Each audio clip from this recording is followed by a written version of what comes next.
بسم اللہ الرحمن الرحیم۔ السلام علیکم۔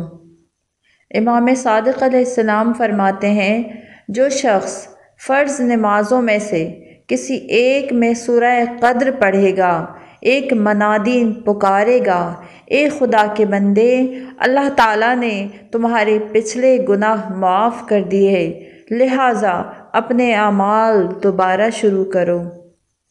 امام رضا علیہ السلام فرماتے ہیں، ہر مومن جو وضو کرتے ہوئے سورہ قدر پڑھتا ہے وہ اپنے گناہوں سے اس طرح چھٹکارا پا جاتا ہے جیسے وہ اپنے ماں سے پیدا ہونے والے دن۔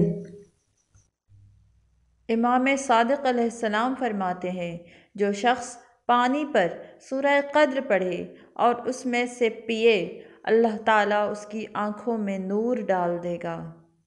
امام صادق علیہ السلام فرماتے ہیں، جو شخص سوتے وقت 11 مرتبہ سورہ قدر پڑھتا ہے، اللہ تعالیٰ 11 فرشتوں کو اس پر مامور کرتا ہے کہ وہ اسے ہر شیطان کے شر سے بچائیں۔